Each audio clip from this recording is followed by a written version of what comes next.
in 3, 2, 1.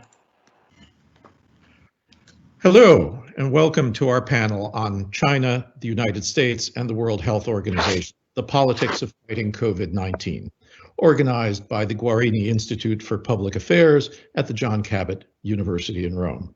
My name is Eric Terzuolo, and I'll be your moderator today.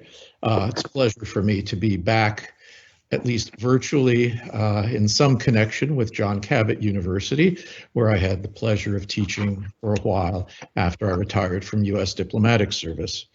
We have a highly qualified panel today, lots to say, and I will introduce them to you briefly as each of them takes the floor, or I suppose the virtual floor in this case. They all have lots to say. However, I can assure you that after the presentations, we will have ample time for questions and answers. Please send us your questions using the Q&A function that is available to meeting participants. I will get to as many questions as I possibly can. What I may do in the interest of time and efficiency is to perhaps group themes that emerge from the questions rather than putting the questions to you verbatim. Anyway, let's begin our substantive discussion now. The World Health Organization generally doesn't get all that much publicity. It's not a super high profile organization. And when it does get publicity, it's generally not good. It generally has to do with epidemics and pandemics and so forth. But of course, there's been a lot of attention to the WHO recently. The organization's approach has elicited a lot of criticism, and member states have recently agreed, in fact, to conduct a careful review of how the organization approached the issue. Our first speaker for today will be Gianni Vernetti, who has a very distinguished curriculum, I have to say. He was elected actually to both chambers of the Italian Parliament, both the Chamber of Deputies and the Senate. He also served as an undersecretary at the Ministry of Foreign Affairs. And in that guise, he dealt inter alia with Italian relations with Asia and some international organization affairs. So he has a lot of relative experience, or relevant experience for these issues. Among his current activities, he is a columnist for La Stampa of Turin, and recently wrote quite a scathing critique of the WHO's approach to the pandemic. So, Gianni, we're turning it over to you. What did the WHO do wrong in this case? Yeah, first of all, I want to thank you, Eric, and thanks to John Cabot University for promoting this interesting and timely panel on an issue that, first of all, I agree with you. WHO is not so a superstar organization among the international organization, but naturally, the WHO has clear responsibility for in the global health governance system. So let's say to describe some short history of what happened in the last year. You remember the explosion of the SARS, the SARS epidemic in 2002, when following already during that time many inefficiencies that were detected in the crisis management by the government of the People's Republic of China, by Beijing authorities, the international rules were redesigned to improve and to try to improve the mechanism to contrast the future pandemics. The first measure that were adopted was the revision of the 2005 International Health Regulation. The International Health Regulation are the legally binding instrument of international law designed to support individual member states of the United Nations in protecting global health. And the review of the International Health Regulation assigned to the WHO new power, let's say moral suasion powers, and also the power also to let's say to confront, to discuss, to highlight also individual countries' failures. So it was not just to regulate the existing matter, but also to act a very proactive, a new proactive leadership activities. And if we just check what happened in between December and January, if we just analyze the different facts, we may say that the WHO failed to properly address this pandemic. And I may say more, the WHO contributed directly and decisively in delaying the global response to the pandemic. The first cases that were found in Wuhan, let's say in the January 1st, when Dr. Li Wenliang, that probably many people knows today who was the first doctor in Wuhan that highlighted the risk of a new possible coronavirus pandemic. He was even arrested, and then later he died a few weeks after for having contracted the virus. And that was a clear first warning. Also, the government of Taiwan, the government of Taiwan in this case is a success story in this terrible story of the 3 months of the pandemics. Let's say now is almost 5 months. Taiwan is a success story. They knew they had the experiences of how to properly address the SARS pandemic. And that the first warning was launched by the Taiwanese government on January 1st. So, if you see the official statement of WHO of January 14, so already 2 weeks after this clear warning that were sent to the world, on January 14, the WHO declared that there were no clear evidences of human-to-human transmission of the novel coronavirus. That was exactly the official Chinese People's Republic of China position. Was a photocopy, was a relaunch. So it was, let's say, a retweet of the official People's Republic of China position.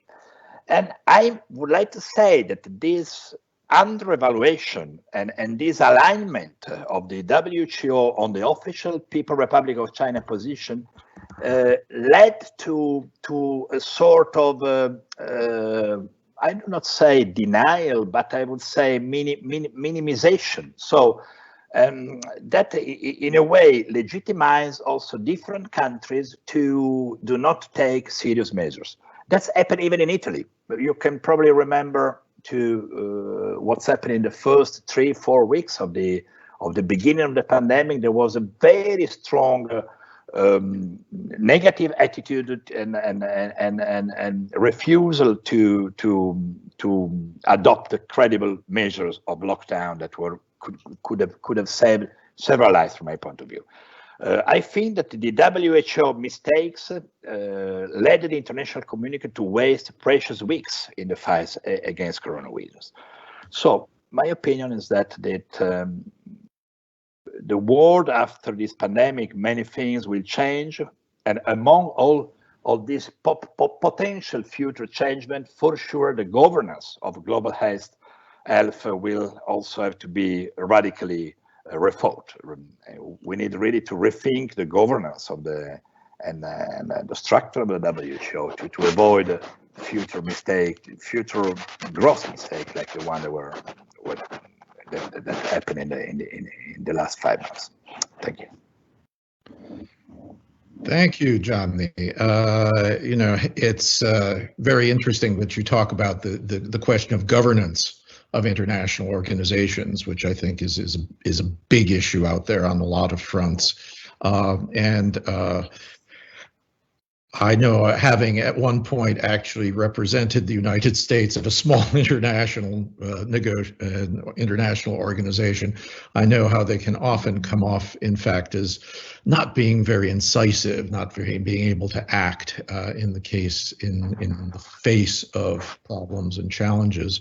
I'd like to get next the perspective of Lyal Sunga, who is currently teaching at John Cabot, along with many other responsibilities.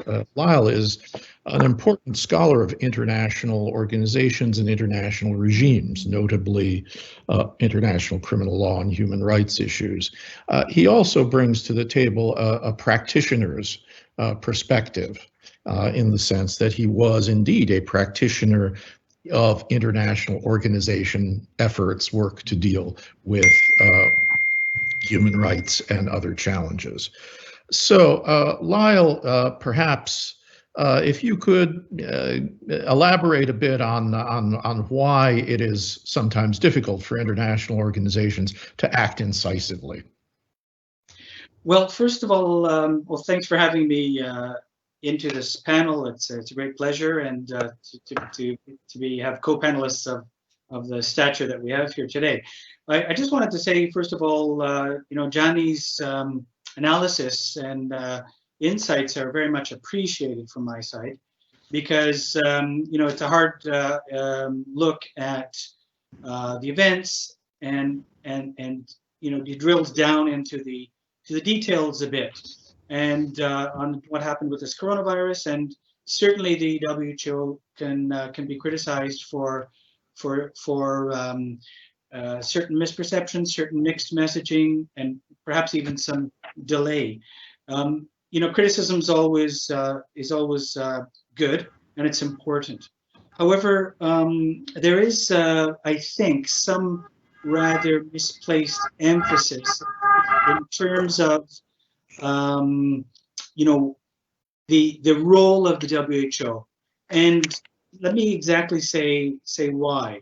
If we look at the history of the WHO, it really comes out of a long process that goes all the way back to 1851, right to 1938, with the international conferences to attack cholera and bubonic plague and some other diseases. And then WHO was formed in 1948. It's got a long history, the WHO, of responding to epidemics, pandemics, and we could list them all, and it would, that information in any case is out on the internet. It's easy to find. But it's yellow fever, cholera, smallpox has been very successful. They fight against polio, and with this pandemic, it's been a very difficult process. And why is that? Well, to me, it's not very useful, I don't think, just to say, well, it's WHO's fault, and I'll tell you why. And that's something that Gianni did mention, I think, very precisely, to say that the international health regulations, which is a binding instrument that were adopted in 2005 by the Assembly, the General Assembly of the World Health Assembly, and which entered into force in 2007, are not that strong. And they're not that strong because the power that he mentioned he said moral suasion to recommend, and to recommend that states take action, monitor, build capacity. So very much building up core capacity. And what is the World Health Organization in its essence? What is it? It is a body. It's not a supranational body. It's not an enforcement body. It is a body that was created by its member states, 194 member states, to coordinate and to be the directing and coordinating authority on international health. That's in the Article 1 of the WHO Constitution. And sure enough, the powers that it has are very weak. Why are they weak?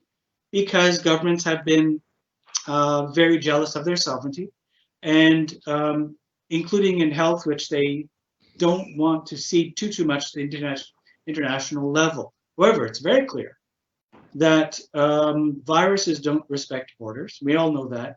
And every state, every government recognizes that the only way to fight epidemics and pandemics and outbreaks in a timely fashion, or to do it at all, is through international cooperation. So it's kind of a begrudging acknowledgement. You have to create something like the WHO, but without giving it too much power that might embarrass you, or that might reach too far into so-called internal matters, domestic jurisdiction, or upset trade and travel, which is one of the considerations. If I can just make a final point here on what opening remark, and that is to say that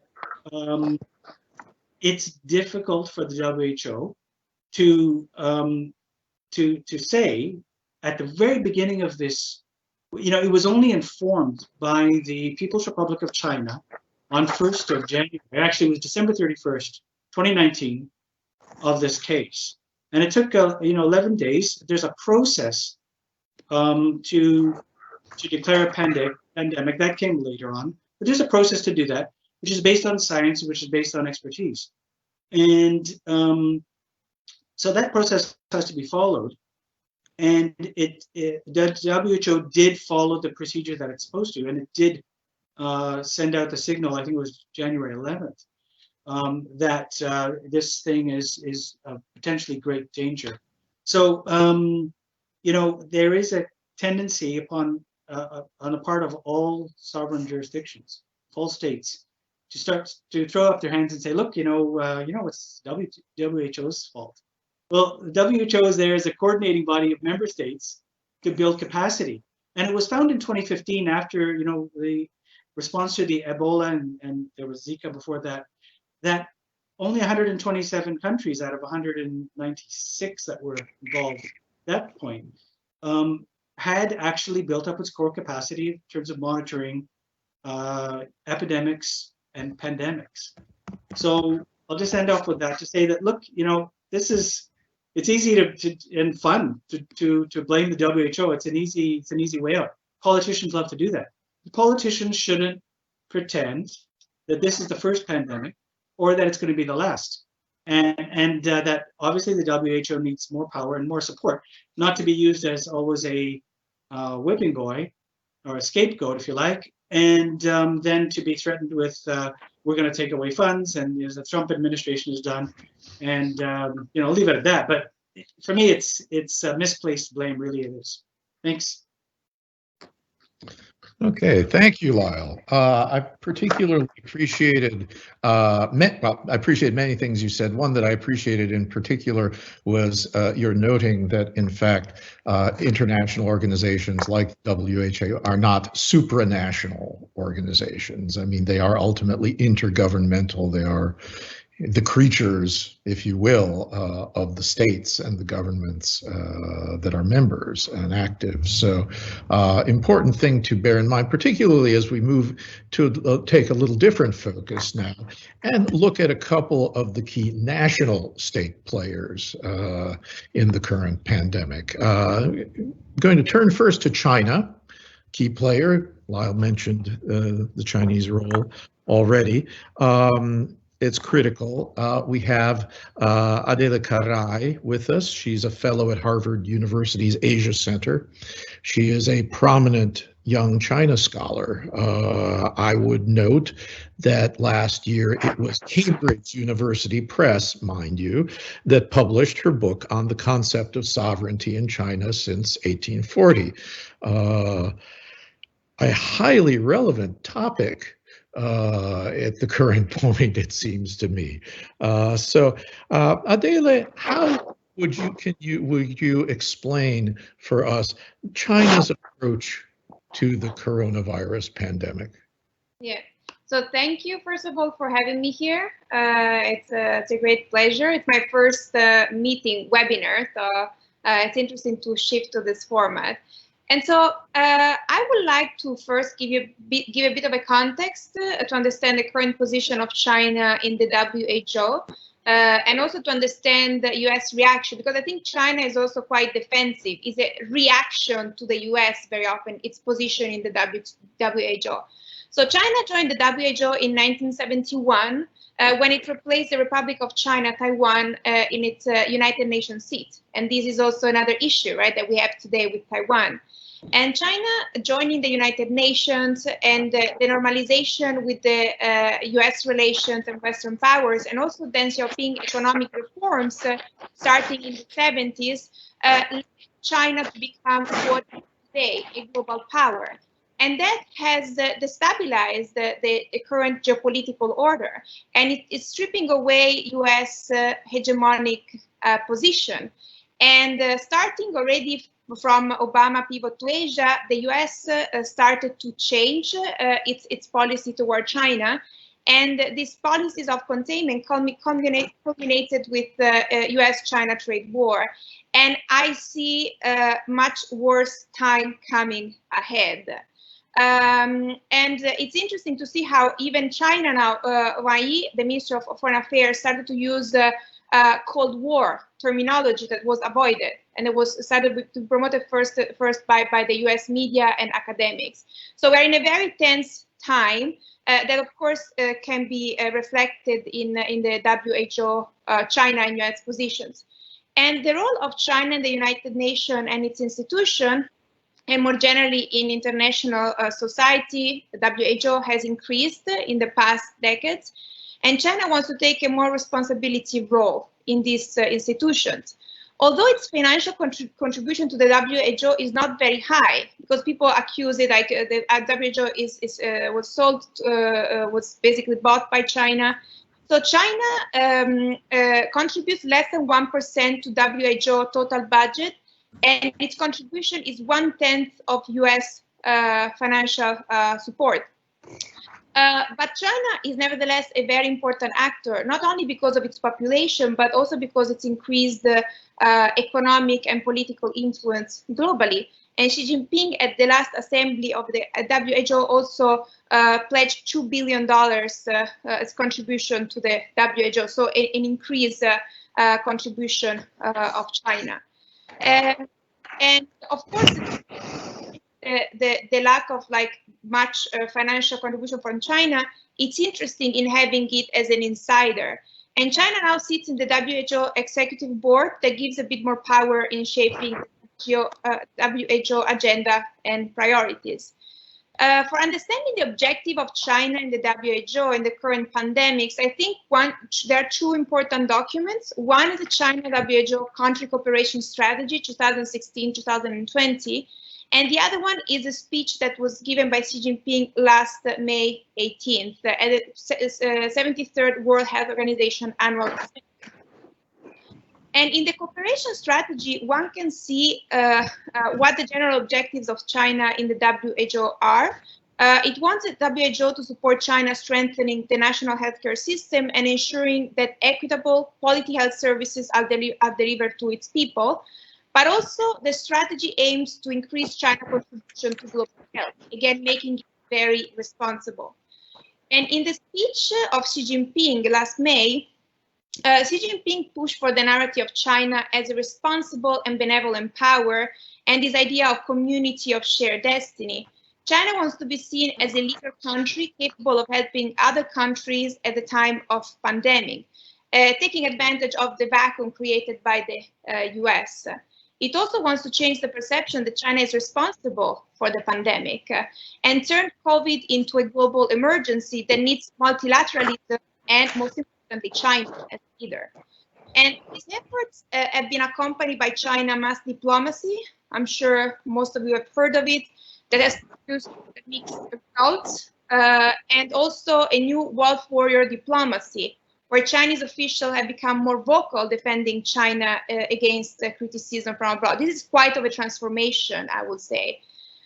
While the Director General of the WHO praised China transparency, handling of the pandemic, and its prompt sharing of the information, countries around the world has criticized the lack of transparency, and the US in particular for being too Sinocentric. And Trump continued to COVID virus as Chinese virus, and declared with Secretary of State Pompeo that there is enough evidence that the virus was created in a lab in Wuhan. This unilateral declaration from Trump and Pompeo was followed by the US Director of Intelligence that issued a rare public statement contradicting this theory. And this, of course, is dangerous for the US because it's discredited. And these efforts, I think, are part of a campaign that is led mainly by the US to attribute international responsibility for pandemic to China. There are a series of lawsuits that have been raised in the US against China, of course, but this is very difficult to do, and when it comes to attributing responsibility for pandemics, international law is not very helpful, and as it has been said already, the WHO has no power of enforcement. And according to international law, any specific, and specifically the international health regulations, state parties have reporting requirements. They have to inform the WHO of all cases of human influenza caused by new subtypes in their territory within 24 hours. And China did not report immediately, so China has to respond about this in the future. It's hard and dangerous to consider it as a culprit of a pandemic. And the reason for this is that there is a lack of proper definition of international responsibility for pandemics in international law, but also in practice, because no single actor so far has been held accountable for pandemics. And the last point is that at the last World Health Organization Annual Assembly, the majority of the countries backed the resolution for independent investigation on COVID. And for some countries like Australia, the investigation should be focusing on China. And Xi Jinping somehow China accepted this investigation. But it also said that it could back an objective and impartial WHO review, but only after the crisis has passed. And he also insisted that any official WHO examination should not focus only on China, but on general responsibility. And so I think that the way forward is cooperation, and I think it's positive that China also pledged this $2 billion to WHO. And it's a pity instead that the US is withdrawn, because I think the way forward is really cooperation and for strengthening the WHO despite its limitations and failures so far. Thank you. Okay. Thank you, Adele. This may be your first webinar, but you know, you sounded like a veteran, so thank you very much for your intervention. I thought it was very interesting, your use of the word reactive or reaction to the U.S. On China's part. You know, and sort of we tend to think of great powers as proactive rather than reactive, or at least wanting to be proactive. And certainly the U.S. tends to want to appear proactive. I would turn, in fact, now having introduced the issue of the United States role, let's follow up on that with Lucio Martino. Lucio's a well-known expert on strategic studies with a long-standing interest in the transatlantic relationship, the U.S.-European relationship. He's currently based in Columbia, South Carolina, and has been publishing a lot of really in-depth analyses geared for Italian audiences, trying to explain the United States to Italian audiences, which is no small task, I have to say. So, Lucio, what does the U.S. response to the coronavirus and the pandemic tell us about U.S. national interests and international strategies and approaches at this point in time? Oop. Microphone. Yeah. Okay. There we go. So thank you very much. And I have to say, first of all, I am based in the only state of the Union which was highly praised by Dr. Fauci during his hearings for the management of coronavirus. Something that surprised me very much, because actually we didn't see any difference between before and after. Life here didn't really change very much. So this was a mystery for me, why this state is such a big model. We have something like 250 cases, new cases every day. Out of 5 million of inhabitants. Anyway, in the last days, I write down some notes about what to say today in this meeting, but now I feel very much the temptation to add something to what I heard so far. So first, let me say something that I think is missing. And one is about the relations between China and the WHO. That is not really my main focus, but I think I really feel the need to say that there are 2 points that, in my opinion, are very important. The first one is that the Chinese government didn't really share with the rest of the world and with the WHO samples of the virus, like it was supposed to do according to the WHO rules, in the 24 hours after sharing the genome of the virus. Instead, it withheld sample of the virus for days and days, and you have to think that sample of the virus are of vital importance in the effort of build a vaccine.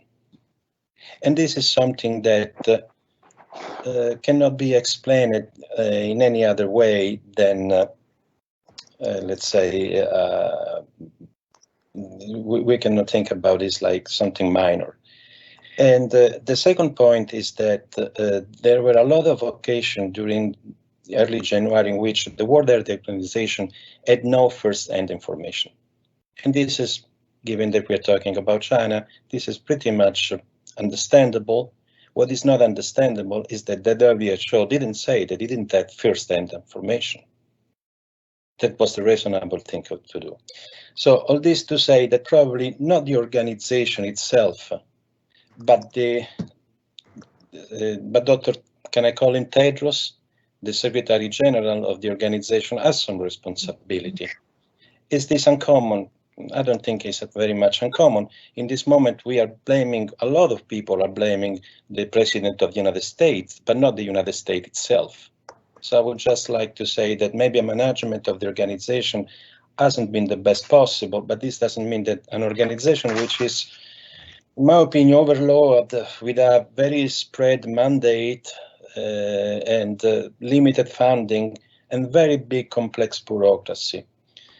What I really would like to focus a little bit more and maybe to blame a little bit more is the Chinese management of the emergency. Because, you know, I heard before that it's not true that the Chinese, I'm going to call it Chinese virus. I don't have to call it Chinese virus. COVID-19 or the new novel coronavirus was engineered in a laboratory, and this was denied. Absolutely, yes, this was denied. But if you look carefully, nobody is really saying, not even President Trump, that was engineered in a laboratory. There are a lot of sources that say that was escaped, that the virus escaped from a laboratory. This is something completely different than say that the virus was built in a laboratory. Do viruses escape from laboratory? Yes, a lot. Just to give you some example, SARS slipped out of a Chinese lab twice in 2004, 1 year after killing 1,000 people. Foot and mouth escaped from a British Institute of Research 7 years after, requiring the killing of 6 million of animals in 2021. And from 2000 to 2009, the US suffered something like 34 incidents inside American laboratories involving Ebola, MERS, anthrax. So the point is that accidents happen, is how accidents are managed after how measures are taken to contain the accident. And under this point of view, China has a lot to explain inside its own country and abroad. What really, what can, there are some kind of, can I say, leaked information coming from the British government communication headquarters, the sister agencies of the American SA that say that there was a kind of catastrophic event in the Wuhan Institute for Virology in the middle of October last year. For something like 1 week, all the mobile telephone activity in the institute was closed, was zero. And this was abnormal. And the only explanation they are giving for this is that something catastrophic happened there. If it's true, it's not true, I cannot tell, but so far this information hasn't been denied. So what can we say? Probably the Communist Party of China approach to the outbreak can be traced back to the typical inefficiencies of authoritarian regime. And this is not a surprise under my point of view. More interesting is how they interact with the WHO, like I said before. And I understand what my colleague said before, that in a way, Chinese have always been supporting of the WHO, but They are just one of the many contributors, that they are not the most important contributor of the WHO. But I look into the strategic issues since so many years, and I cannot forget a document that was shocking all the international strategic environment something like 20 years ago. A document written and published by the people, by the Chinese army at the end of the 90s, unrestricted warfare. It was the kind of manifesto of the new big strategy of the Chinese new strategy for the post-Cold War environment. And according to unrestricted warfare, international laws, institutions, and organizations, including the World Health Organization, must be manipulated to serve national interest. And when we look to the composition of the executive board on the WHO now, the 34 countries, and we think about how many of these 34 countries in this moment are closer relations with China than with any other countries, we see that probably they succeed in this increasing level of influence inside international organizations. And we see this also, something else that I heard before about the investigation that was decided a few days ago on the origin of the coronavirus. In a way, China get very much what they wanted from this investigation, because what is really important is not when the investigation is going to be held, but the China obtained that in the document related to the investigation, China is not mentioned as the origin of the virus. And the body that is going to investigate the origin of the body of the virus will be internal of the WHO. They will not be an independent body that is going to investigate on this. This is very much what China wanted since the beginning of the meeting. And then the US. And then the US. We know that Lucio, if I could interrupt you for a moment here, because you've said a lot of things about China, and Adele and Gianni actually have some things that they would like to add briefly, and then I would propose we'll go on the United States. We'll move to Viviana, who's going to talk about that, and then you can add some things there. So, anyway, so Adele, would you go first in response? Thank you. So thanks. And so I think that we don't know much about what's happening in Wuhan, and a lot of speculation. And I think I made a mistake before when I say that like they engineer the virus. Probably it's true that they Trump and Pompeo just said that this virus leaked, but we do not know. And again, I think we need to wait, and only time will tell. And I don't think that China is opposing a independent body completely, but I think it has to be focused on broader responsibilities. It shouldn't start just pointing the finger toward China. Also because, as you said, like pandemics and the things happen. It's how you manage it afterward. And I also agree with this idea that the authoritarian regimes are necessarily inefficient, because maybe in the beginning it was inefficient, but the way it managed, the way it monitored, also was able to use like the resources to monitor the virus. It was actually quite impressive. So without judging, but like I think that there is also an efficiency of like having a centralized state, coordinating action, power. Okay, thank you, Adele. Gianni, you had something you wanted to add on Taiwan. No, yes, I just would add two small issues. One, I think that the People's Republic of China played a very negative role in the last General Assembly of the WHO, refusing again to accept Taiwan as an observer. That is a mistake. It is an ideological mistake, naturally. And because I think that Taiwan and South Korea and the Asian democracies could have given a very strong contribute to the international community, showing how they tackle the pandemic. The second issue that I would like to highlight is that in the recent weeks, the Beijing government, I have the feeling that tried to use the pandemic not only to to show the muscle at the assembly of the WHO, but in a certain way to show the weakness of the democratic West in tackling pandemic, proposing the idea that authoritarian regimes are much better in confronting these emergencies. There are two small issues that I would like to introduce. One thing, sorry. 30 seconds, Adele. Yeah, I think that also like this, all these things about authoritarian versus democracy is really misleading. I think it's about the power of the state, central state to regulate. I think all this debate, authoritarian democracy, it should be moved to somewhere else.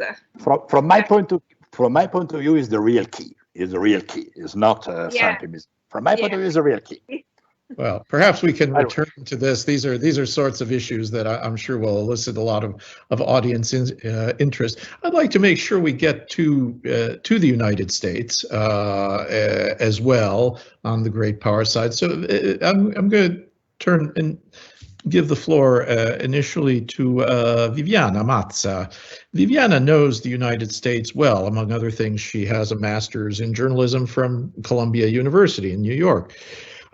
Since 2006, in fact, she's been with the leading Italian newspaper, Corriere della Sera, covering the United States and the Middle East, another region that she knows well. Anyway, Viviana, I'd be curious. We've come at this a little bit, the great power issues, if you will.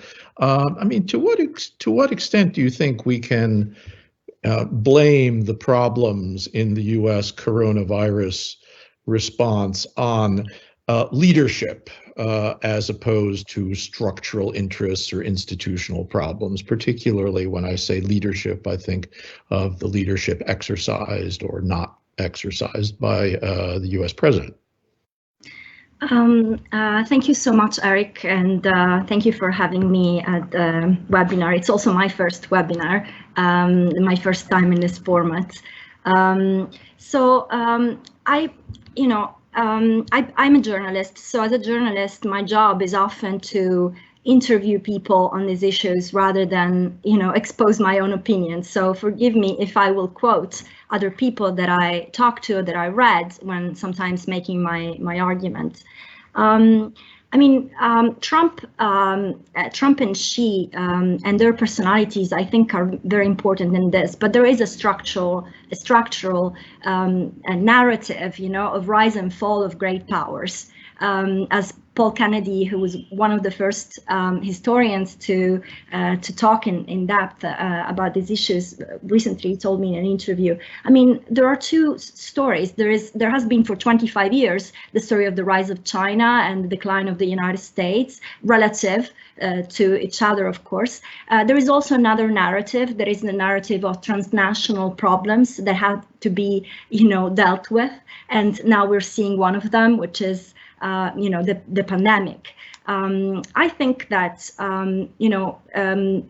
this situation is making much worse an infighting between China and the United States that was already there. We've moved from a commercial war to a technological war, and then later now we're seeing this Cold War rhetoric being used. Trump, with his, he doesn't like multilateral organizations. He never liked them, and he's tried to retreat from many of them.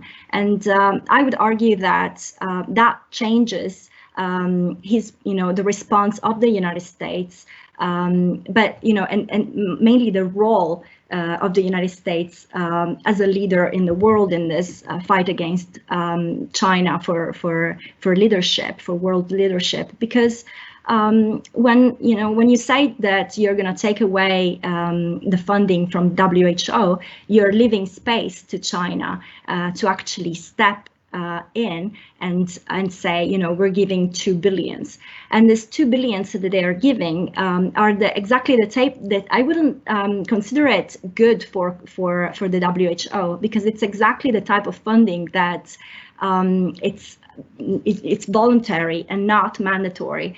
In 2015, a group of Georgetown experts talked about how the WHO had talked about reforming for a long time. And one of the things that they should do is to enforce the normative powers that they do have in their constitution, but they've never used. And another issue would be, the funding. Instead of having, voluntary funding, to organize the mandatory funding, of course, with the agreement of states, because they would have to agree to it, but giving more power to the organization itself. When she steps in and fills the void, he also can exert more control over this organization. And I'm not sure that the ultimate goal of the WHO, which is to defend health as a human right, can be better achieved in this situation where everybody talks about the need to be coordinated, but nobody wants to be coordinated. So that is on a wider scale. On the domestic scale, I would say that Trump's main goal in the US is being reelected. He's trying to deflect blame when he writes a letter to the WHO with the content that he had. I'm not denying that both she and the WHO have to answer a lot of questions. But I don't think that Trump, when he's saying, you need to reform by 30 days, he cares about that. He's talking to his base. He wants to win the November election. The economy is not going great. The approval rating for his management of the pandemic is not going great right now, although it did initially. He's accusing the WHO of the same things that he has been accused of internally. So I also think that she is probably trying to deflect blame with his strategy of, rather than talking about the economy and the GDP, actually saying, we're going to enforce this security law on Hong Kong. In this situation, it seems almost as if both of them are giving some tactical help to each other in their domestic realms and to face their domestic problems. I think on the management of the pandemic in the US, I think there have been some successes and there have been some mistakes. Recently, actually, I was reading a list, of I think it was the BBC who tried to kind of round it up. And I wrote down something like they argued that a flattened curve somewhat is a success. The ventilator surplus that the US now has is, as Trump says, we are the king of ventilators right now. It's also a success. The hospital capacity was met, for instance, in New York City, and there is a lot of research on vaccines and treatments. But on the other hand, there has been this overhyped treatments like anti-malarial, not to speak about the injections of disinfectants.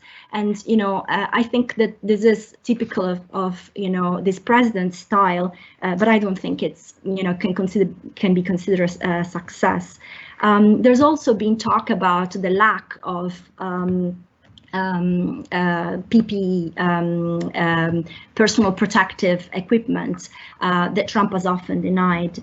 And mostly, I think the testing shortcomings and the problem of contract tracers, there are a problem that the US will have to face. Finally, there have been a lot of stimulus money, but there is a lot of infighting about that, and also some arguments that some of it might be inefficient. So I think that, it's a mixed situation. I don't think that, I think that a pandemic like this is difficult to deal for any president. I think that this president in the international field is letting China actually fill the void in multinational organizations. And I think that at home is playing a card, looking at his short-term re-election and talking to his base. It's interesting how this will play, because the polls right now are a bit confusing, and I'm not even sure that what it will be like in November, what will be the main issue, because on the economy Trump is still considered better than Biden, for instance, but on the pandemic is not. What will voters think in November? It will depend if we have a second wave, but also maybe it will not be. Trump will not be judged maybe on one of these issues, but maybe the voters will just decide if they want him or not. The seniors are going to be very interesting. They're very much hit by this situation, and we'll see what they vote in November. We will see what happens, as the president himself would say. Raise some important issues. I'm getting some feedback here.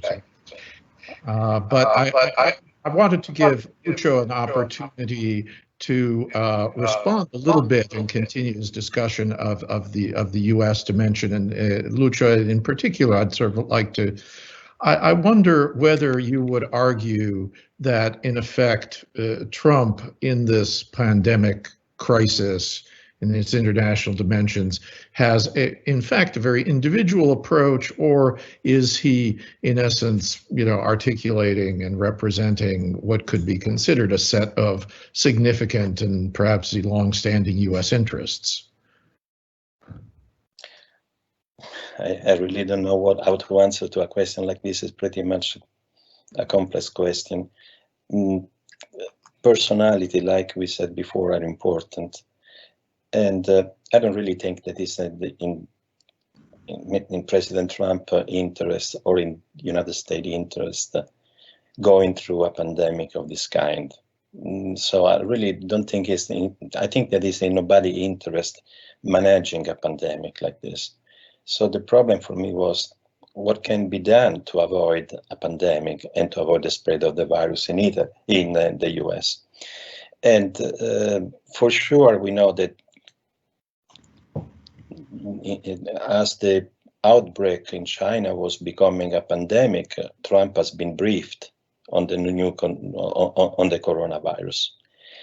And we have a lot of reports that this briefing didn't really impact the president very much.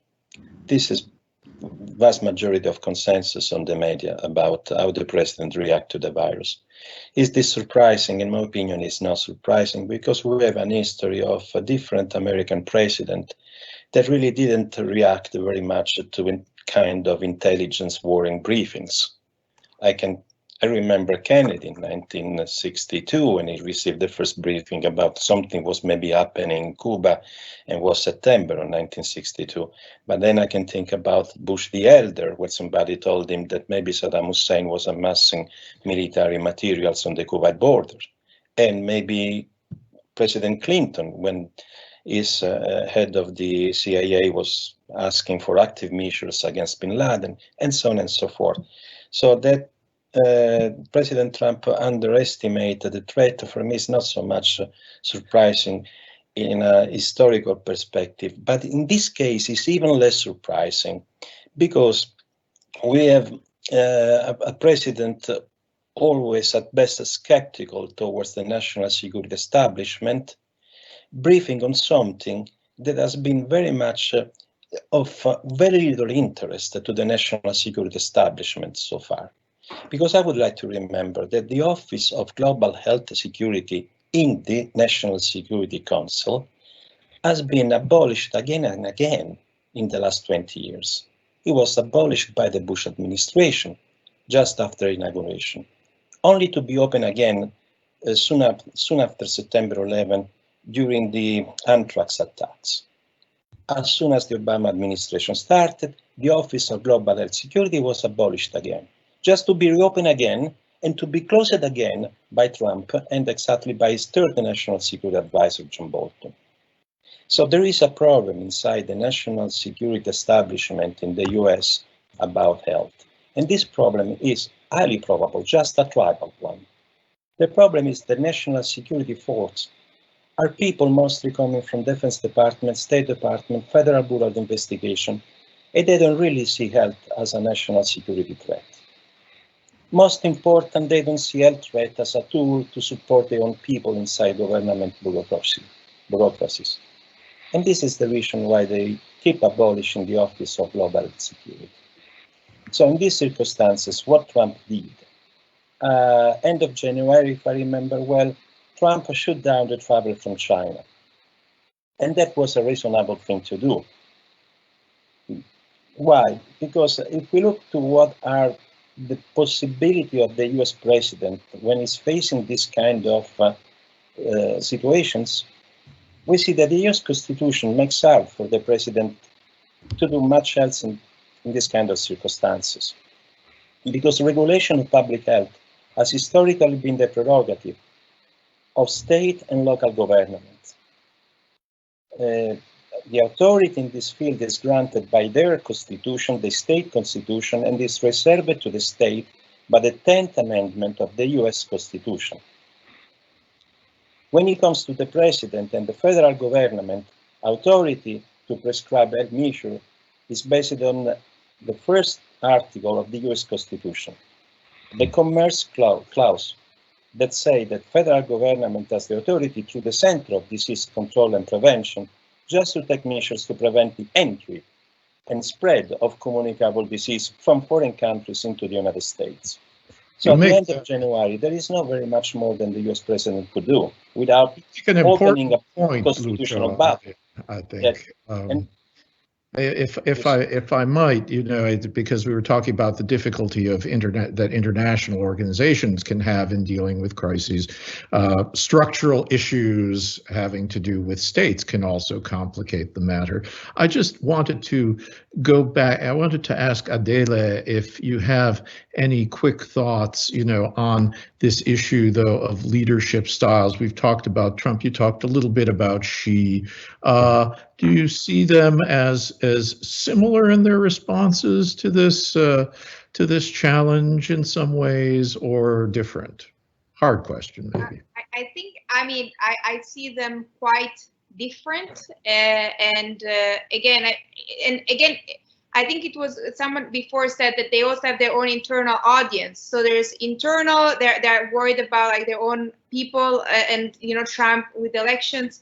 And for sure, I think the message that she gives internationally is about multilateralism, globalization, while Trump, I think, has been much more about America first, sovereignty, and because if you look in reality, I mean, China is very much sovereign-centered. So like there is all this globalization talk, but then in reality, you see with Taiwan, Hong Kong, South China Sea, and also other issues. So it's very much is not completely globalist. But in terms of leadership now, I mean, from also many people, Xi Jinping is winning in a way the global leadership in part. I mean, of course, there are big issues because again, information has been covered up. There's not been transparency, but it feels much more competent from my perspective. Like, you know, he knows partly what he's talking about. It's not about injecting the what's the name, the Purell in vein or something like that. So it's very different leadership style. And internationally, I think it works probably better Xi Jinping. The problem that it's an authoritarian regime, and like democratic countries don't like that. I mean, democracies, but yeah. I have a question. Okay, thank you. I would like to ask something to Adele, if it's possible. Sure, quickly, because we were starting to get some questions, although okay, let's see. Well, yeah, because at this point, what really would be interesting for me is to try to understand whether then coronavirus could prove to be, to the Communist Party of China, the equivalent of the Chernobyl disaster for the Communist Party of the Soviet Union. Because the consequences on the domestic consequences also on the Chinese economy are evident, on the world economy are evident. We always believe that China needs to have a yearly growth of 5% at least to warrant social stability. And until the Western economies don't recover from this disaster, it's very unlikely that China economy can keep growing the way that been growing in the last 20 years. How this can affect the social stability, the domestic and political stability of China? Is this possible that we see something similar to what happened to the Soviet Union after Chernobyl? Because the two disasters are pretty much close to each other. Can I say something? Can I reply very quickly? Yes, absolutely. Go ahead. And then we're going to it's true that there's a big crisis, but it's a global crisis, I think. So it affects the entire world, and it's not just about China. And I think the people inside China were quite upset about the lack of transparency and the draconian measures taken by the Communist Party. But then I think seeing how other countries reacted, like the response of other countries, they were actually quite satisfied with what the Chinese Communist Party did eventually to control the pandemic. And I can definitely see in the long term, like issues like, you know, an economic doubt. I think the growth, like it's much less in China, and this is a problem because it's the source of legitimacy of the Chinese Communist Party is economic growth, and if that is blocked, it would be a big issue. But I'm also confident that the Communist Party will be able to take measures to relieve small businesses and people. But definitely, there are many challenges ahead. Okay, thank you. I'm going to move into a bit of a new phase here. I'm going to ask you. We'll do, as I mentioned before, kind of a lightning round of asking you for your quick thoughts on what the primary lessons learned should be, you know, by international organizations, national governments, and publics about this. I know we do have a question that is sort of in this vein, you know, which is asking, you know, is it a coincidence that, in fact, in countries where leaders, and cited US, Brazil, Russia, UK, countries with high incidence of coronavirus are also ones in which the top leaderships have, you know, denied or failed to face up to the question adequately. So you might want to take that into account. I'm happy to go with anybody who would like to take a first crack at what lessons we should be learning from the pandemic and how it's been managed. Well, I can volunteer if you like, yeah. No, I think we come back to the basic point that very, very simply that it is an international problem. It demands, the problem itself requires an international global solution and international cooperation. And much of our discussion so far, I think predictably, and it's good, is focused on the very nationalistic and nationally driven elements, whether it's from China, whether it's from the United States, and we could mention many other countries. Or shall we say the egocentric, in that national sense, approach that politicians generally take because they do have their domestic constituencies. That's not my dog, I don't have a dog, as far as I know. So just, I think in terms of solutions, and that's what you were asking for, the solution is to strengthen, to make sure, and you know, and Gianni mentioned this from the beginning, the international regulations, and make sure that the international health regulations are more powerful than they are, and that the obligations upon member states should be stronger, and it's them that make these rules. So they need to develop and recognize that these issues are not going to go away. We're on our 6th pandemic. This is the 6th time. COVID-19 is the 6th time that since the regulations entered into force, that the WHO has had to declare an emergency of international public concerns. This is the sixth time. So it's quite predictable that there will be others coming up. What does that mean? It means we have to have national capacities in place that draw on best practices, which comes through the WHO as a coordinating body. But we're acting against to Gianni and also Lucio and others. The WHO should be strengthened, should be criticized and reformed, and there's certainly a lot to improve. So I wouldn't, maybe coming from more of a multilateral perspective often, I wouldn't say that WHO or the UN or many other organizations are without blame or that they're perfect. They're far from it. But they're obviously essential, and therefore they need to be improved and supported rather than to have national jurisdictions turn their back on them. I have, may I go on? Okay. So I would say that I agree with the idea that the WHO, of course, should step in and reform, but I also think that not just after SARS, as Gianni mentioned, but also after Ebola, there was a revision, there was the need for reform. There was a very brave head of WHO, Margaret Chan, Canadian Chinese, and she actually talked about the need to reform in certain ways, and yet those recommendations were never applied. So the problem is, of course, the WHO, but the problem is also, as we said at the very beginning, as Lyal said at the very beginning, the will of states.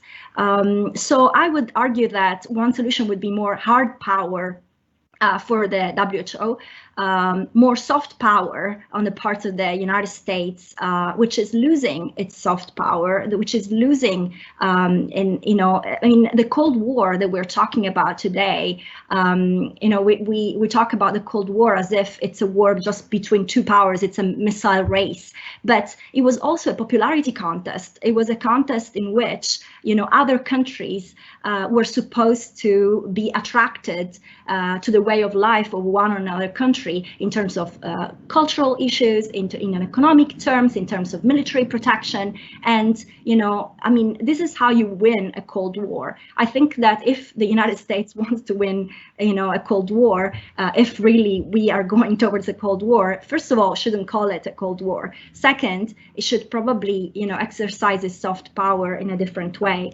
And I recently read a very interesting article in the Financial Times by Janan Ganesh, who was arguing how actually for China, it would be much worse to have a Biden's White House, because Biden, the argument he should make would be, Trump did really well in, finding, kind of pointing out that we have this rivalry. It takes a certain amount of, you need to be pugnacious and paranoid to do that in the way that Trump did it. Now, though, he's not very good at building the, block to go, of allies that we need to win this war. So please, give me the scene, because I can do that and he can't. I think that there is a lot of talk of how we can face transnational issues, but after all this, I have to say that I'm a bit pessimistic, because I think that both the United States and China are coming out of this with a reputation a bit tainted. I think that the reputation of China is not that good. Yeah, she is coming out like a little bit better than other leaders out of this, but not really. There is a lot of suspicion, and China doesn't have very many friends, I think, in the world. At the same time, though, its propaganda is working increasingly, because it's working in a void in which the United States is abdicating to its role, and it makes it easier for China. Italy has opened its door to China in a way that it really disturbs the United States. But what is the United States doing to counter that? So the alternative to the US, leading the world is not a world led by China, I think, but it's a more chaotic world, as many experts have been telling us, from Richard Haas to, the Paul Kennedy that I was mentioning earlier, and I am, worrying that this might be actually true. Thank you, Viviana. Before going to Adele, who I think has lots of things to say about this, I just wanted to remind our listeners and viewers that you can submit questions using the question and answer function that's available to all the meeting participants. So there's still time to take questions. Just let us know. Okay, but now to you, Adele. Yeah, thank you. And so I'll be very brief. So I think I agree with Lyal in terms of like what we've learned, and what's the way forward is definitely multilateralism, and I really hope in a new wave of it, and to avoid a Cold War, try to really find common mechanisms and international cooperation, and rely on mechanisms that already exist, like the WHO, for instance. And I think this is not only for pandemics, but for many other global issues like environment. So there are all these problems that need to be solved together. And also, I think enforcement mechanisms should be strengthened and should be created. And international law also, like in terms of responsibility, redefine what responsibility for pandemic means, taking into account the transnational nature of the virus. I think that this new definition should redefine how responsibility is distributed among different actors. So it's not just about, again, one actor where the pandemic started, but it's really a complex interaction of responsibilities. But I agree again with Lyal. I think it's multilateralism the answer. Thank you. We have a question. I'm going to throw out this question, and I'd still be interested in hearing, obviously, from Lucio and Gianni if you want on the lessons to be learned. But I think it is an interesting question in the sense that, we've talked a lot about, okay, an international organization, the WHO, what is it? What has it done or not done? What have national states done and not done? And, one of our participants raises the question of the role potentially of broader social trends in conditioning, in facilitating the rapid spread of the virus, and notably broader unhealthy trends in society, demographic trends, and so forth. And I think this raises the issue of what national governments as well as international organizations might be able to do as part of their thinking about a pandemic. So I'd ask you to keep that in mind for a moment. Also, Gianni, if I might pick on you for a second, because you have been a politician, you've been a member of parliament, you've been a government official, and so forth. And based on your experience, what do you see as the realistic prospects for states doing a better job of dealing with the next pandemic, or at least in preparations for the next pandemic, than's been done in this case? Yeah, I think that there are two sides. States needed to improve a lot, and on the other side, the WHO, international organization, need to be strengthened. So I think the two issues are not a contradiction. So we need, from one side, to strengthen an international organization like WHO. For example, I think that there is an urgent need to improve the WHO governance rules to make them, let's say, similar to the International Atomic Energy Agency. So an agency that could be really implement decision, so that could really not just make some statements or moral suasion towards countries, but really implement, so to send official investigation teams on the side, etc. On the other side, countries need to be more transparent, more accountable, and I think this is the difference, the democratic added value. I think that there is a democratic added value. So I'm in tackling pandemics or in tackling emergencies, in global emergencies. So I do not think that the authoritarian regime, just because they're for them is easier to implement a very tough lockdown and really an incredible tough lockdown. I think there is not an added value in this activity. So transparency and accountability are, from my point of view, something that could be really an added value to tackle the next pandemic. Okay, thank you.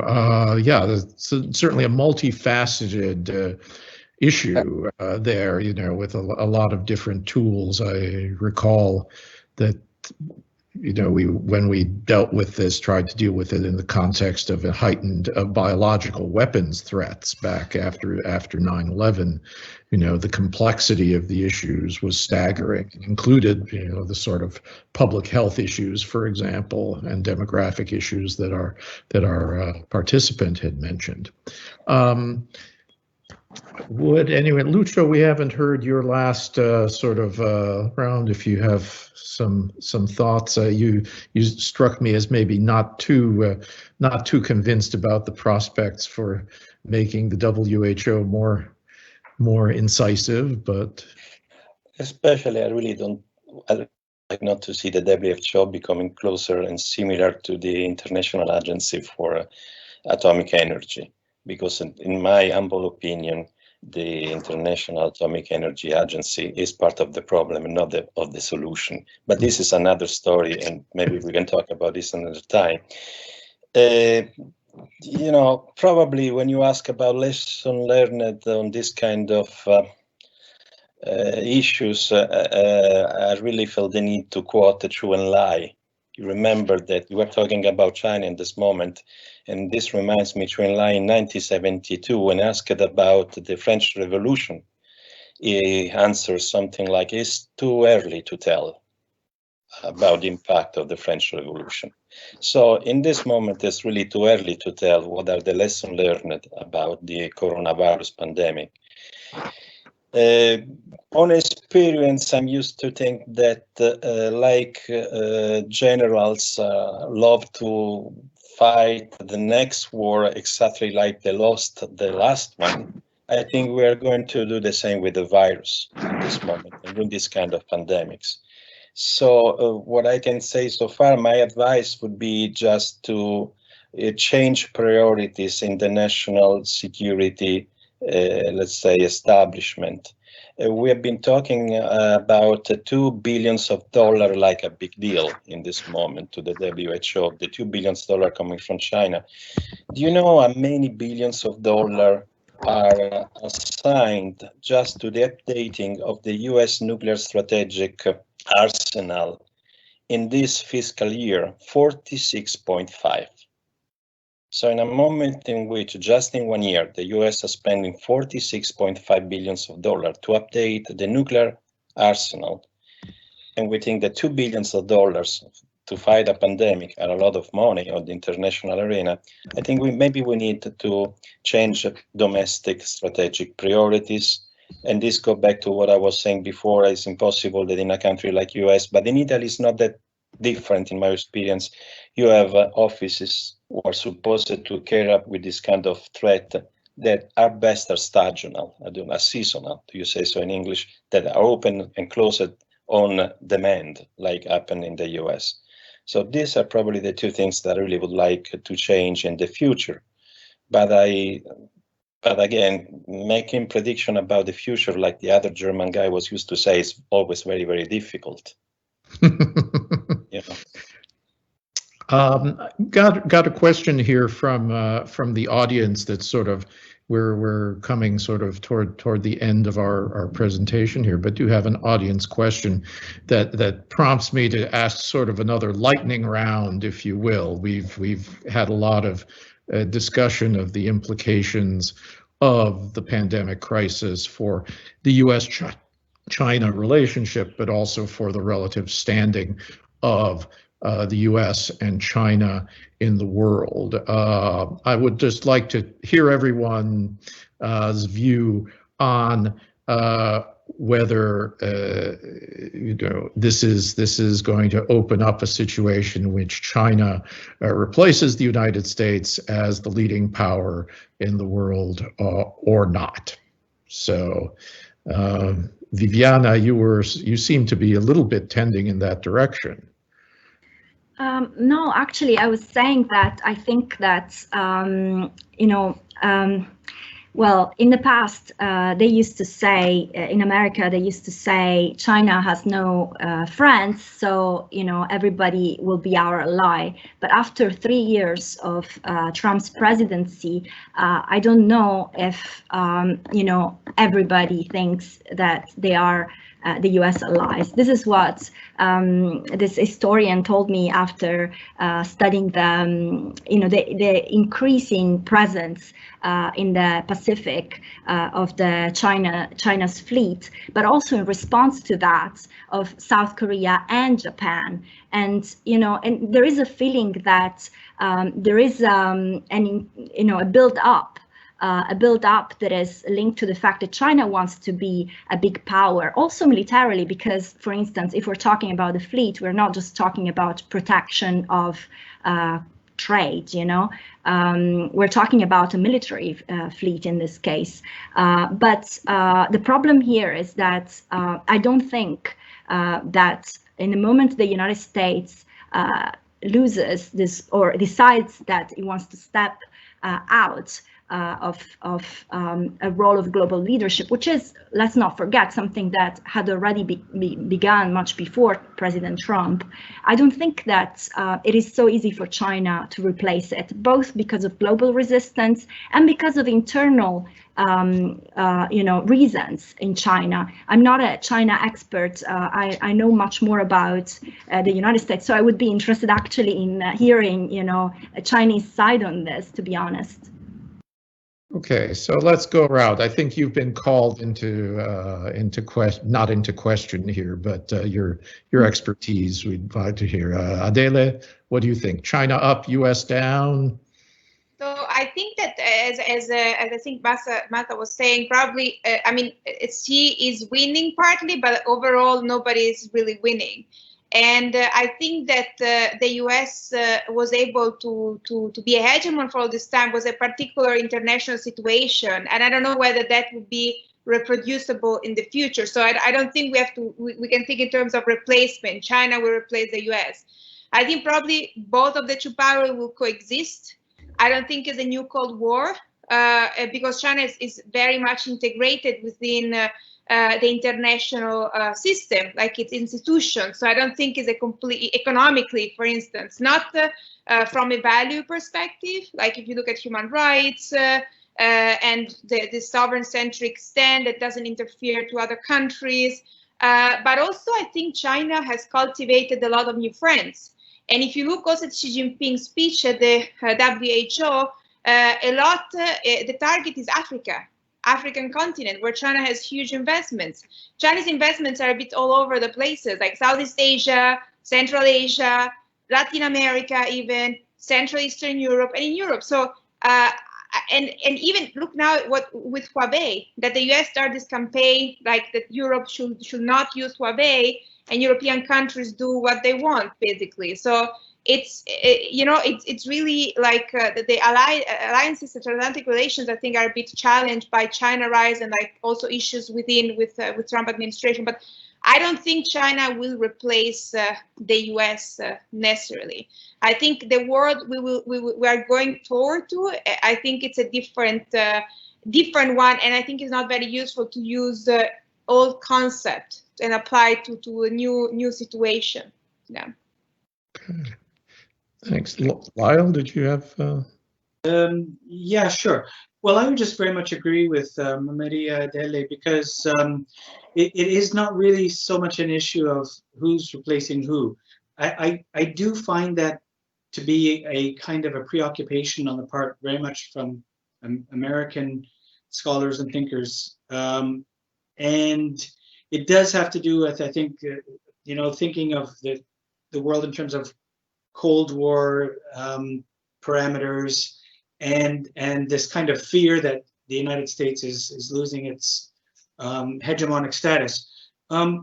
What's to be afraid of? I mean, if you have a lot of power, and the United States has a lot of power, and as Viviana said, if you use and serve soft power well, what's not to love about it? But if you withdraw from multilateral institutions, we had Nikki Haley getting out of the UN Human Rights Council. If you withdraw from the Paris Agreement, if you do this, that, and the other thing, these are self-inflicted wounds for purposes and for nationalist-driven ideas that don't make a lot of sense to people outside of the United States. It's hard for people outside the US often to understand why would a big power that in many ways is seen as benevolent, in many ways, in many parts of the world is seen as a threat.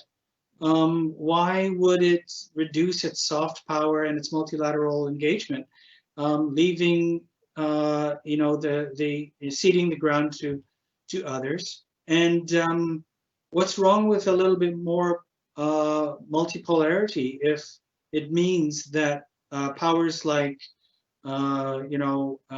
China and Russia and Germany should have greater power, in Japan, if they can become more engaged and more responsible at the international level, and towards free trade, towards environmental protection we'd like to see, towards better health. This is what we're talking about today, but through all the other challenges, we need everybody on board, not just to say, well, the United States has all the answers, which never did have, and doesn't today, and especially if it's in retreat in many of these areas. And I would like to see the United States again play a good role, which it always has been in many ways, and fulfill soft power approaches. And I would like to see that on the part of other countries as well. So, I'm not so preoccupied about competitiveness and who's ahead and who isn't. And very much endorse what Maria Adele is underlining, which is, well, we need all partners, and it's not one replacing the other. I think that maybe just very much an American point of view, that we internationally it's just not as much a preoccupation. Okay, Adele, you look like you had wanted to intervene very briefly. Then I want to move on to one last question that's very interesting. Yeah. So no, I think it's true, and it's also kind of healthy. I've been studying financial, development finance in Africa of different countries. China coming in is actually shaking up, is revamping, is making more traditional multilateral financial institution questioning what they've done so far. So I think it can be healthy to have other actors coming in and make us rethink some practices that maybe hasn't worked so far. So yeah, that's my only comment. Okay, last question. I do want to open up a new question, if I might, just for a couple of minutes here. We're almost out of time, but I think it's quite interesting, particularly since we have representatives of the press, in a sense. We have a participant who's asking about the role of the media, in fact, in this crisis. Is the media in this case being almost a sort of non-state actor, shaping state actions? Anyway, I would be very interested. Viviana, I'm going to throw this over to you first and foremost, but I'd like to hear from others as well. Certainly, Gianni, if you have some thoughts. So, Viviana. Okay, I mean, I'm gonna just be brief because I know that we have little time. I just noticed this question and the last part, the idea that the media is managing to shape state actions. Well, I don't know, honestly, because, if I think of Trump, for instance, I've been talking about the United States a little bit, he didn't want to wear a mask in the Ford factory because he didn't want to give the media the pleasure of seeing him. So he wore it, in the section where, it was supposed to do it, but then he didn't. So, of course, he lives in this constant opposition to what he calls mainstream or liberal media. So I think that there is this fight there that it's sometimes undermining maybe the best practices or the best decisions, or even the clarity for, of ideas, of important ideas for, for people. Of course, we've seen different actions in different countries. I mean, we've seen in Italy, there has been a lot of attention, I believe, to the Swedish approach. And, because there's all this debate, what is the right way of doing it? Is it the lockdown? Is not the, we've seen an increased number of people who have followed what the newspapers say, but we've also seen an increased level of, very, negative comments as well when you say things that people don't want to hear. So of course, we try to convey the stories and the best information, especially service information in a situation like this. But unfortunately, I think that it is a relationship that is often conflictual. Okay, I can take about 15 more seconds for somebody who wants to speak on this theme, and then we're going to have to wrap it up. Gianni? Maybe you can mention. Oh, Gianni, go ahead. No, just say that media can play a role where they exist. Let's say in China and several authoritarian regimes, media could not play a role. And in some cases, let's have a look of how the official state media of two authoritarian regimes, China and Russia, I'm talking about the Global Times, the propaganda roles on the social media of Global Times is something something really quite new. Or see what's happened on the Russian side with the Sputnik or RT, so the official state television, the role they play, the propaganda they play, especially in Italy or in several countries, to show the weakness of the Western country in tackling the pandemic and to offer an alternative model, more tough, more effective. So, I mean, media could play a role if they are allowed to. Thank you. And with that, we have to close for today. Thank you very much to all participants. This was a very rich conversation, and I hope sufficiently interactive to be of interest also to everyone, panel members, but the broader audience as well. Thank you, those of you out in the audience, and wish you all a good rest of the day, whether it be evening or afternoon. Take care, all the best, and thanks. Bye-bye. Thank you. Thanks. Bye. Thanks very much. Bye. Thank you. Bye.